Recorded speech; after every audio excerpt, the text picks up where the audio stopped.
Olá, meus irmãos, sejam muito bem-vindos à nossa escola bíblica. Esse é o currículo A Igreja em Movimento. Nós temos estudado o que Deus tem feito na vida da sua igreja, do seu povo, e por meio dele, desde Atos até os dias de hoje. Nas últimas 3 aulas, nós embarcamos com o apóstolo Paulo em suas viagens missionárias, suas 3 viagens missionárias, e aprendemos o que Deus fez por meio dele e de seus companheiros, aquela obra de levar o evangelho a locais em que ainda não conheciam a mensagem de Cristo, a judeus e gentios que ainda não tinham escutado. E na aula de hoje, nós vamos continuar ainda estudando um pouco da obra do apóstolo Paulo, mas agora nós vamos nos concentrar nas igrejas que ele plantou, né? Certamente o apóstolo Paulo participou da formação de diversas comunidades. Naquela época, ele levou o evangelho e pregou em diversas cidades, e certamente a influência dele nessas cidades foi determinante para o nascimento de igrejas. Mas na aula de hoje nós vamos fazer um breve panorama, nos concentrando nas principais comunidades que o apóstolo formou. Então, a primeira igreja que a gente vai estudar na aula de hoje, na verdade, não é uma igreja apenas, mas algumas igrejas que ficavam na região da Galácia, na província da Galácia. Essas igrejas foram fundadas no primeiro trabalho missionário de Paulo, ali na sua primeira viagem, nas cidades de Listra, Derbe e Icônio, por exemplo.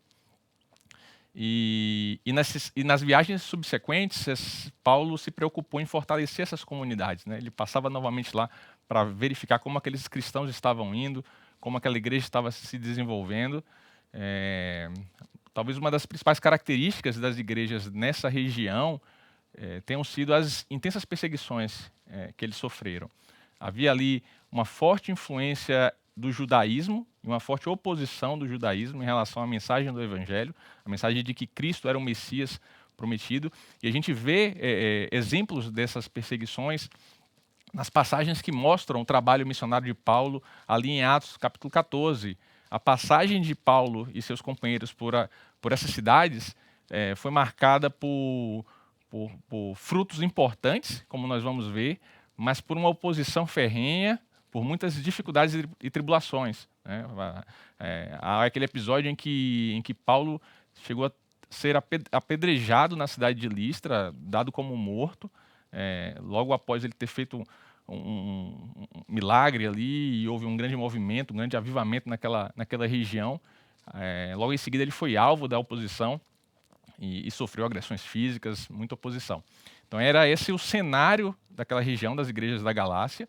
E a gente vê essa questão da oposição, das dificuldades impostas pelos judaizantes. Inclusive, nós vemos isso na carta de Paulo aos Gálatas, né? Isso é um tema ali recorrente naquela epístola.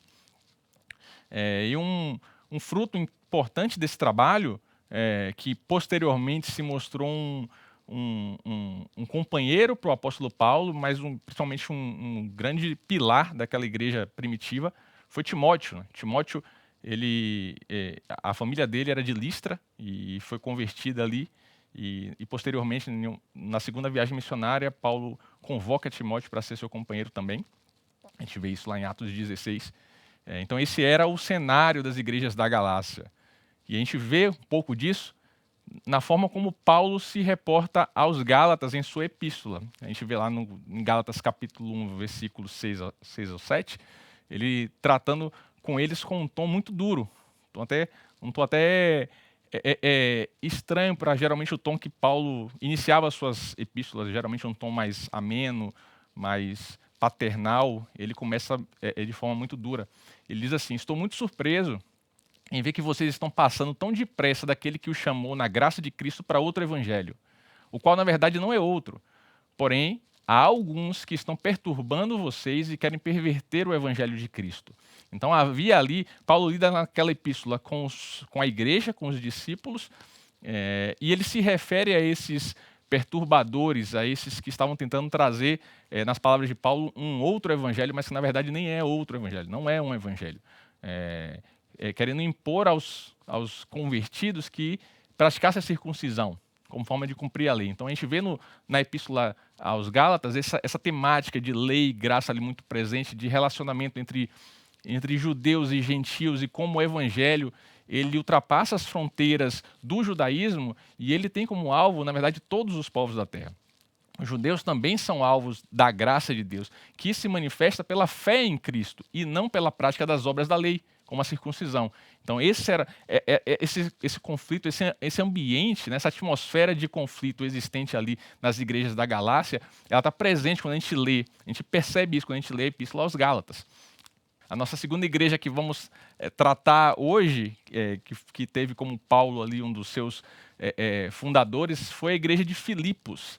A igreja de Filipos foi a primeira igreja cristã já na Europa, na região ali da Macedônia, da Grécia. Ela foi fundada durante a segunda viagem missionária do apóstolo Paulo, e uma igreja basicamente gentílica, uma igreja que tinha muitos gentios e destaque ali para algumas mulheres influentes, como Lídia. Lídia é retratada lá em Atos 16 como uma pessoa aparentemente muito influente.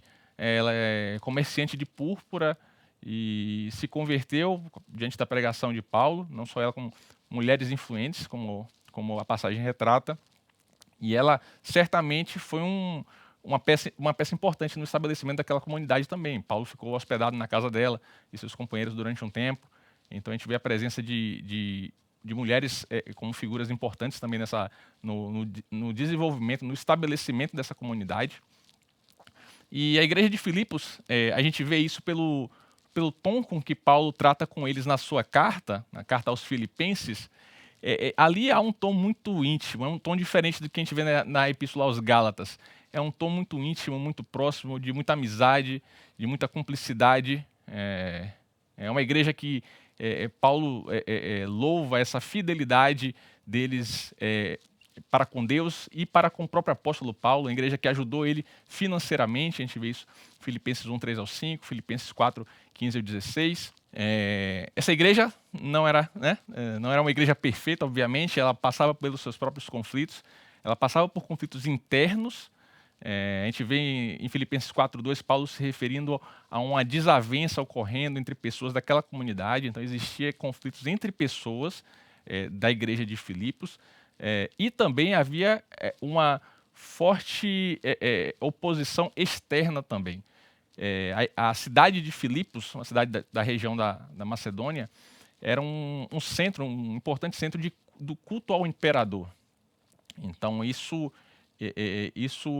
o fato dos cristãos rejeitarem se submeter a qualquer outro senhor que não fosse Cristo, gerava para esses cristãos perseguição, gerava tensões, essa situação nós vemos também na carta de Paulo aos Filipenses. Paulo participou da fundação dessa igreja e posteriormente estabeleceu presbíteros e diáconos para liderarem. A gente vê isso logo no início da carta, que ele se refere também a presbíteros e diáconos ali como destinatários da sua epístola. E em Filipenses 3, 20 e 21, a gente pega esse trecho para tentar talvez sumarizar ali um pouco da situação dessa igreja em Filipos. Paulo diz assim, olha só: pois a nossa pátria está nos céus, de onde também aguardamos o Salvador, o Senhor Jesus Cristo, o qual transformará o nosso corpo de humilhação para ser igual ao corpo da sua glória, segundo a eficácia do poder que ele tem de até subordinar a si todas as coisas. Interessante como a gente habitualmente fala, né, que o Senhor Jesus é nosso Senhor e Salvador. Nós aceitamos Ele como nosso Senhor e Salvador, e essa expressão Senhor e Salvador, ela é importante aqui a gente percebê-la, porque naquela época ela era muito usada para se referir aos imperadores. O imperador era o Senhor e o Salvador. Ele protegia, ele comandava, ele liderava. E os cristãos eles passam a rejeitar a figura do imperador, ou melhor, a figura de qualquer outro Deus, qualquer outra divindade, para ter apenas em Cristo o seu Senhor e o Salvador. A gente vê isso, Paulo destacando esse aspecto aqui na sua carta, conclamando os filipenses a se manterem firmes, inclusive se igualando a Cristo na sua humilhação, mas com a esperança de que a humilhação será transformada em glória, como diz a passagem, né? Que ele transformará o nosso corpo de humilhação para ser igual ao corpo da sua glória.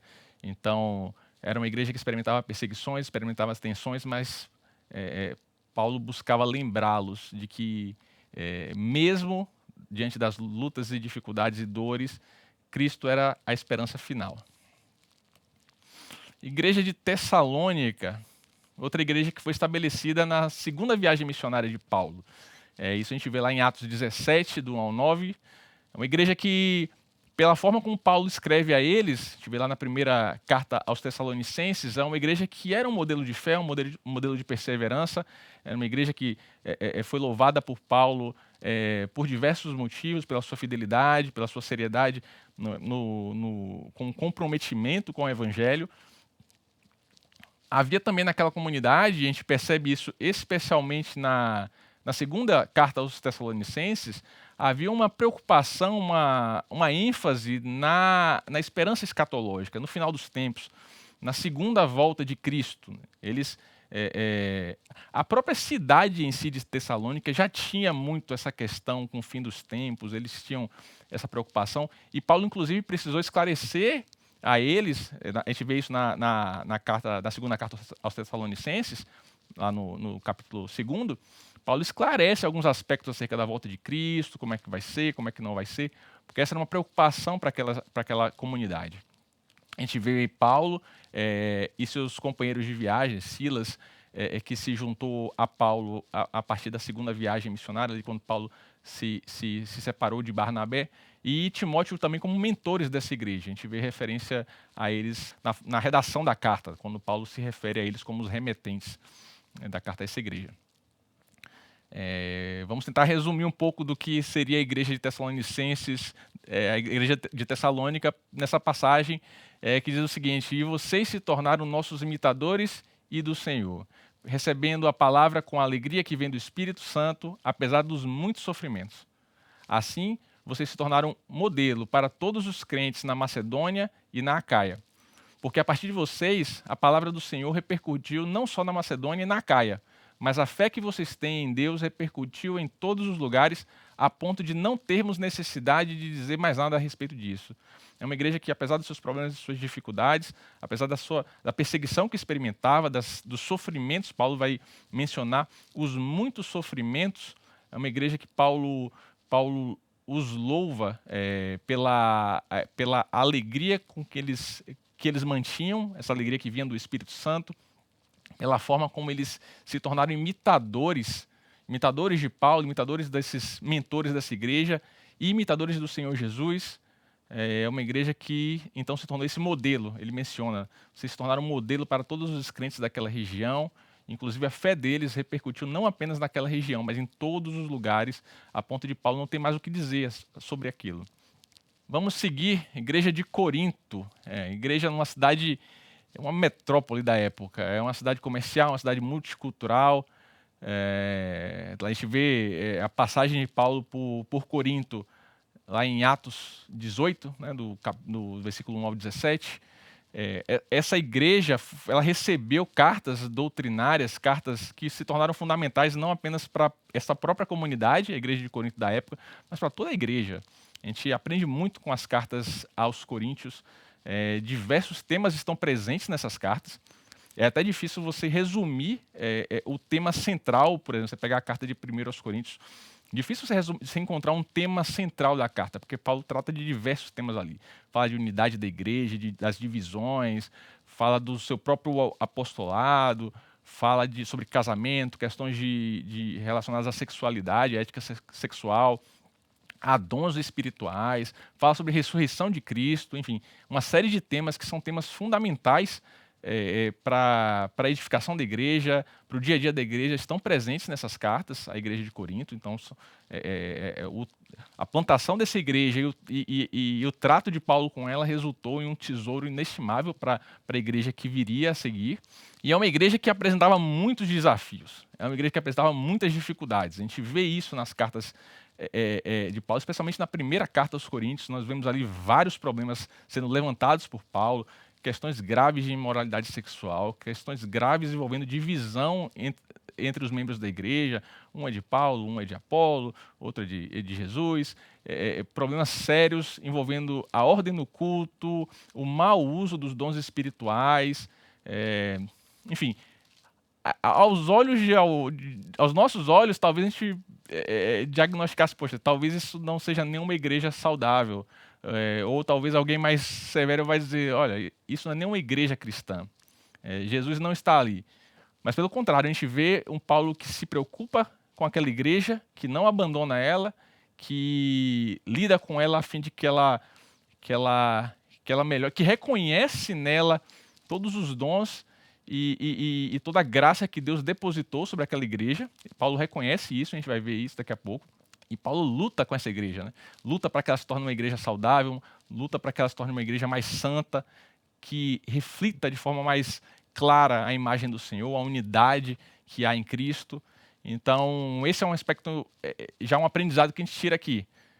Uma igreja com muitos desafios, com muitos problemas, mas não foi uma igreja abandonada pelo apóstolo. Não foi uma igreja que foi descartada. Pelo contrário, uma igreja com a qual ele se engajou profundamente para tê-los como mais maduros na fé, como mais parecidos com Cristo.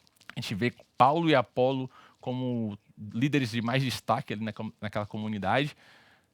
Inclusive, eles se tornaram objeto de disputa entre os membros. Né? A gente vê, um é de Paulo, outro é de Apolo. E a gente vê o que eu comentei, né, de que Paulo via naquela igreja toda a graça que Deus estava derramando por meio dos dons, por meio da sua presença, enxergava o potencial que havia ali, o potencial dado pelo próprio Cristo. Diz assim, 1 Coríntios, capítulo 1, versos 4 a 7, sempre dou graças ao meu Deus por vocês, por causa da graça de Deus que foi dada a vocês em Cristo Jesus. Porque em tudo, ele fala assim, em tudo vocês foram enriquecidos nele, em toda palavra, em todo conhecimento, assim como o testemunho de Cristo tem sido confirmado em vocês, de maneira que não lhes falta nenhum dom, enquanto aguardam a revelação de nosso Senhor Jesus Cristo. Então, apesar de todos os problemas e todos os desafios que aquela igreja estava apresentando, Paulo enxergava ali toda a graça que estava sendo derramada por Deus, enxergava os dons que estavam sendo derramados, o enriquecimento que o próprio Deus estava dando àquela comunidade e o potencial que havia ali. Seguindo então, vamos para a igreja de Éfeso. A igreja de Éfeso, a gente já sai da região da Macedônia, a gente vem para a província da Ásia Menor. Ásia Menor hoje é o local que hoje é a Turquia.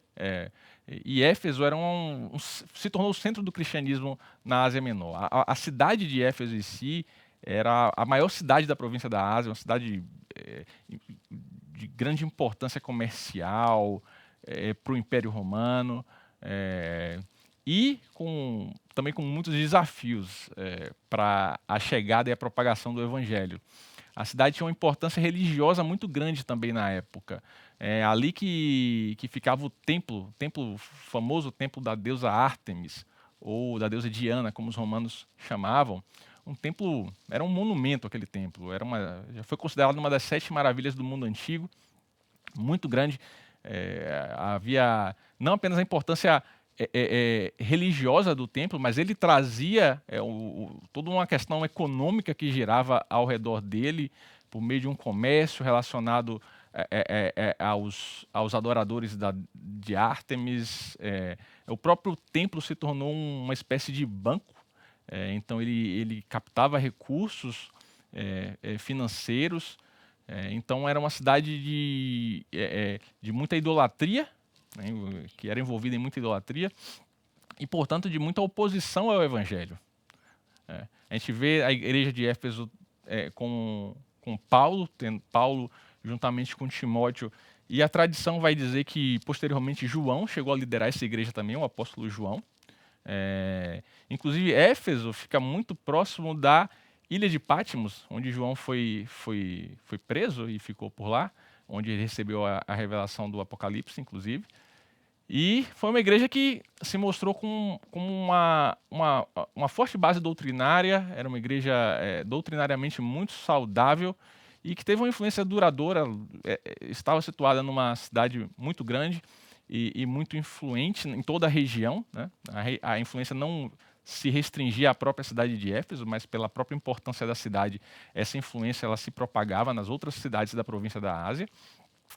E nessa passagem de Atos 19, que narra um episódio ocorrido lá na igreja de Atos, a gente vê um pouco sobre o trabalho de Paulo nessa igreja. Diz assim: durante 3 meses, Paulo frequentou a sinagoga, onde ele falava ousadamente, discutindo e persuadindo a respeito do reino de Deus.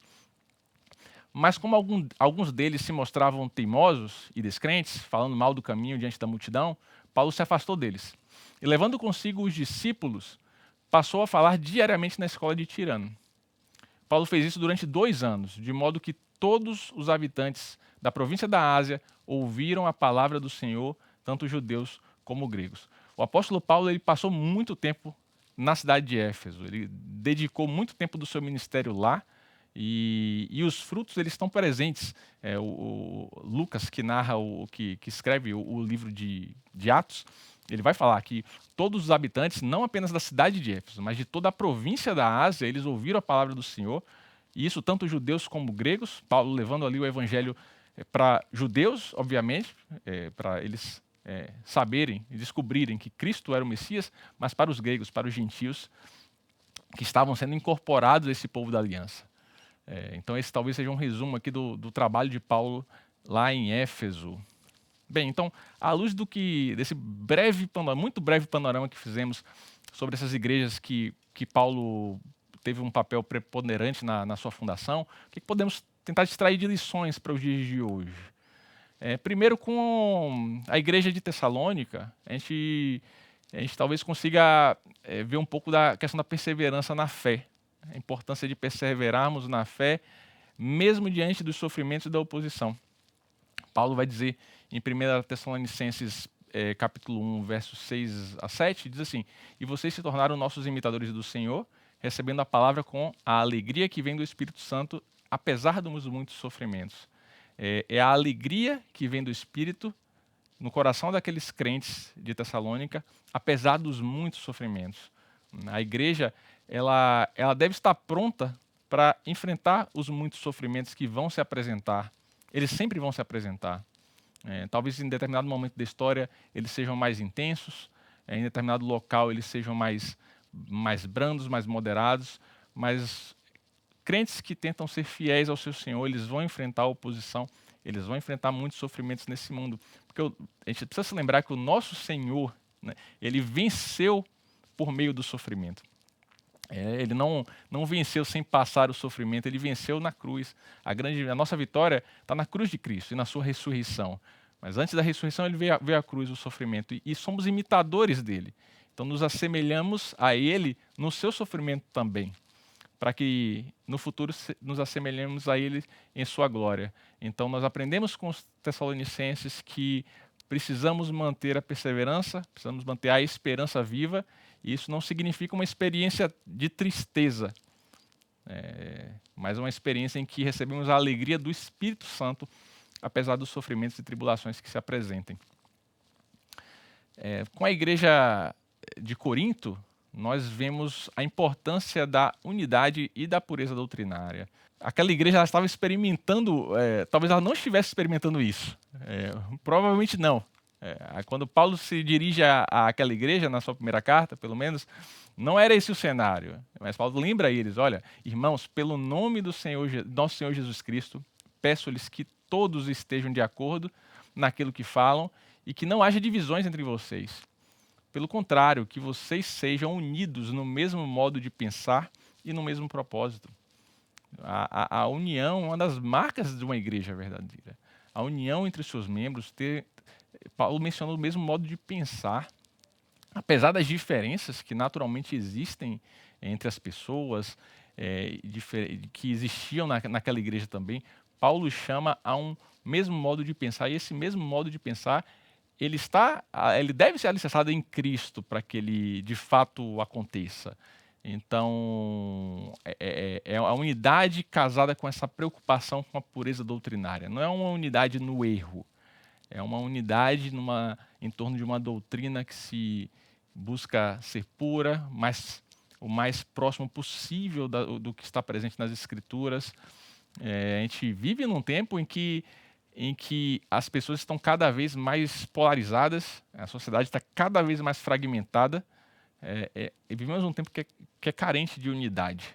E muitas vezes a igreja, em vez de ser um contraponto do que a gente vê no mundo, acaba que se torna um espelho do que acontece no mundo. Então, a polarização, as guerras, os conflitos, a desarmonia que a gente vê no mundo, a igreja acaba que reflete nos seus próprios relacionamentos internos. E Paulo fala àquela igreja e fala conosco que nós precisamos ser um contraponto a um mundo que está em guerra, né? Que a unidade que Cristo traz, o sangue de Cristo que une aqueles que eram irreconciliáveis, une judeus e gentios, essa unidade ela deve ser marca dos nossos relacionamentos. Então, essa é uma lição que a gente tira da igreja de Corinto. Um outro ponto é o crescimento na palavra e a defesa da fé. Paulo diz assim em Atos capítulo 20, versos 28 ao 30, cuidem de vocês mesmos e de todo o rebanho no qual o Espírito Santo os colocou como bispos, para pastorearem a igreja de Deus, a qual ele comprou com seu próprio sangue. Eu sei que depois da minha partida aparecerão no meio de vocês lobos vorazes que não pouparão o rebanho, e que até mesmo entre vocês se levantarão homens falando coisas pervertidas para arrastar os discípulos atrás de si. Paulo está falando aqui com os crentes de Éfeso. Ele está na sua despedida, ele está voltando para Jerusalém. Inclusive, ele já sabe o que vai acontecer com ele em Jerusalém. Ele seria preso, e é isso que de fato acontece. Ele é preso, ele acaba ficando preso em Roma depois. Então ele sabe os sofrimentos que estão esperando, ele sabe que provavelmente ele não veria mais aqueles irmãos queridos para ele, aqueles irmãos de Éfeso, e ele dá uma série de orientações àquela igreja, aos líderes daquela igreja. E nesse trecho específico que a gente pega, ele está dando uma orientação sobre a necessidade do cuidado com a defesa da palavra, da sã doutrina, alertando para o surgimento de lobos ali, né? Lobos que tentam roubar o rebanho, que tentam fazer mal ao rebanho. E os líderes daquela igreja e de cada comunidade têm esse dever de resguardar doutrinariamente, guardar a saúde doutrinária da sua igreja, alicerçando-a sempre na palavra, na sã doutrina que provém da Escritura. Mais um aprendizado que tiramos é sobre o custo do discipulado, o custo de ser discípulo de Jesus. Lá em Atos 14, versos 21 e 22, que a gente vai lembrar, está tratando da passagem de Paulo pela região da Galácia, nas cidades Listra, Icônio, e toda a oposição que ele sofreu ali. Nós vemos assim: mas quando os discípulos o rodearam, ele se levantou e entrou na cidade. No dia seguinte foi com Barnabé para Derbe. E tendo anunciado o evangelho naquela cidade e feito muitos discípulos, Paulo e Barnabé voltaram para Listra, Icônio e Antioquia, fortalecendo o ânimo dos discípulos e exortando-os a permanecerem firmes na fé e mostrando que, através de muitas tribulações, nos importa entrar no reino de Deus. Essa passagem está vindo de alguém que tinha acabado de ser brutalmente agredido por aquela comunidade. Na passagem por aquelas cidades, Paulo foi apedrejado, ele foi tido como morto, inclusive. E logo depois desse episódio, esse mesmo Paulo está exortando os discípulos a permanecerem firmes, mesmo diante das muitas tribulações que se apresentarem. Então, Paulo está aqui nos lembrando que o seguir a Cristo ele tem um custo, e esse custo ele é muito alto. Inclusive, muitas vezes o custo pode ser podemos pagar com a nossa própria vida, como foi de diversos irmãos nossos ao longo da igreja, ao longo da história da igreja.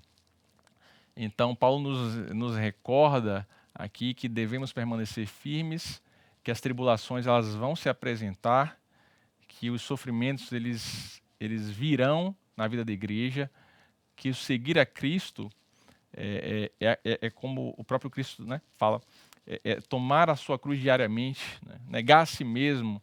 Então isso implica num sofrimento, muitas vezes até um sofrimento físico, Isso implica em tensões, em angústias, mas somos conclamados a permanecer firmes, a nos alegrar com a alegria que vem do Espírito, e essa é uma das lições que a gente tira, então, da passagem de Paulo e do seu trabalho pelas pelas igrejas da região da Galácia.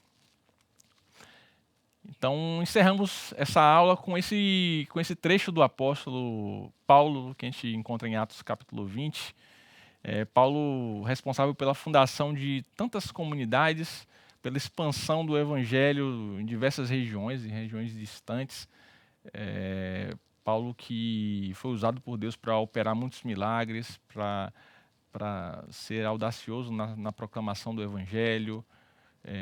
E ele já finaliza, talvez aqui, já chegando próximo do livro de Atos, próximo do fim do livro de Atos, ele fala, né? Porém, nada considero a vida preciosa para mim mesmo, desde que eu complete a minha carreira e o ministério que eu recebi do Senhor Jesus para testemunhar o evangelho da graça de Deus. Apesar de tudo isso, os milagres, as experiências, toda essa herança que o trabalho de Paulo e dos seus companheiros deixou para a igreja que viria, Paulo não considera a vida dele como preciosa. Paulo ele se humilha diante daquele que é o verdadeiro Senhor da igreja, que é aquele que edifica a sua igreja, que é o Senhor Jesus. Ele apenas quer finalizar a carreira, finalizar o ministério, o propósito que Deus colocou na vida dele.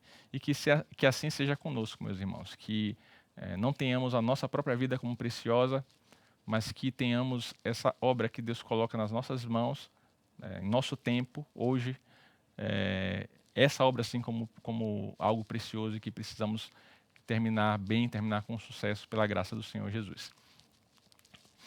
Bem, meus irmãos, estamos chegando ao final dessa aula. Você está convidado, essa aula está terminando aqui, mas teremos daqui a pouquinho um momento de interação online com nossos professores, com outros alunos, então você está convidado a participar, vai aparecer um QR Code na sua tela para você entrar nessa sala de aula virtual, então está convidado para isso. E convidado para a nossa próxima aula na semana que vem, em que trataremos das igrejas do Apocalipse.